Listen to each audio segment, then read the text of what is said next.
বৰপেটা জিলাৰ চেঙা সমষ্টিৰ অন্তৰ্গত বাঘমাৰা চৰত পুৱতি নিশাৰ পৰাই বন বিভাগে চলাইছে অভিযান। বাঘমাৰা চৰৰ ৬টাকৈ স্থানত অভিযান চলাই কেইবা লাখ টকাৰ চোৰাং কাঠ জব্দ কৰাৰ লগতে দুখনকৈ অবৈধ কাঠফলা মিল উৎখাত কৰিবলৈ সক্ষম হৈছে। জানিব পৰা মতে গোৱালপাৰা প্ৰটেকশ্যন ৰেঞ্জৰ বিষয়া নীলম কুমাৰ দাসৰ নেতৃত্বত বন বিভাগৰ প্ৰায় ৪০-৫০জনীয়া এটা দলে চলাই অভিযান। জিলাখনৰ ৰংজুলি, কৃষ্ণাই আৰু লখিমপুৰ বনাঞ্চলিক বিষয়াৰ কাৰ্যালয়ৰ বনকৰ্মীৰ সহযোগত চলোৱা হৈছে এই অভিযান। ইপিনে জব্দকৃত চোৰাং কাঠ আৰু অবৈধ মিলসমূহ শিমলীটোলা বিট অফিচলৈ নি থকা হৈছে। উল্লেখ্য যে দীৰ্ঘদিন ধৰি বৰপেটা জিলাৰ বাঘমাৰা চৰত চোৰাং কাঠৰ ৰমৰমীয়া ব্যৱসায় চলি থকাৰ গুৰুতৰ অভিযোগ উত্থাপিত হৈছে। বন বিভাগে জানিবলৈ দিয়া মতে সন্ধিয়ালৈকে চলি থাকিব অভিযান। News desk report any time.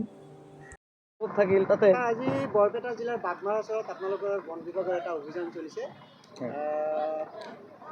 কিমানখিনি কাঠ আৰু অভিযানটোৰ বিষয়ে এইটো আমি আমাৰ ডিঅফিচাৰৰ ইনষ্ট্ৰাকশ্যন মতে মানে এটা খবৰ পাই কেনে আমি আহিলোঁ ৰাতিপুৱা আজি।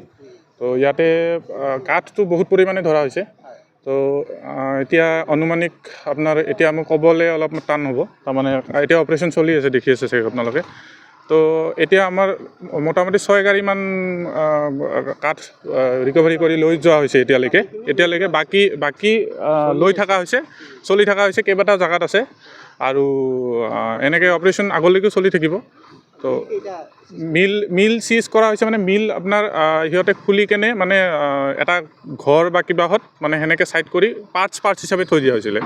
তো তাৰ পৰা আমি এটা মিলৰ কিছু অংশ উদ্ধাৰ কৰিছোঁ, এটা মিল কমপ্লিট উদ্ধাৰ কৰা হৈছে। তো সেনেকৈ আৰু বাকী কাঠৰ কুণ্ডা বহুতখিনি জব্দ কৰা হৈছে। আমি মোটামুটি 40ৰ ওপৰতজন মানুহ হ'ব গোৱালপাৰা গোটেই ডিভিজনৰ অন্তৰ্গত। ৰেঞ্জ ৰংজুলি ৰেঞ্জৰ পৰা, কৃষ্ণাই ৰেঞ্জৰ পৰা, লখিমপুৰ ৰেঞ্জৰ পৰা আৰু গোৱালপাৰা সদৰ ৰেঞ্জৰ পৰা, আৰু মই প্ৰটেকশ্যনৰ ৰেঞ্জৰ পৰা আহিছোঁ। অপাৰেশ্যন চলি থাকিব, আগন্তুক দিনলৈকে অপাৰেশ্যন চলি থাকিব এনেকৈ।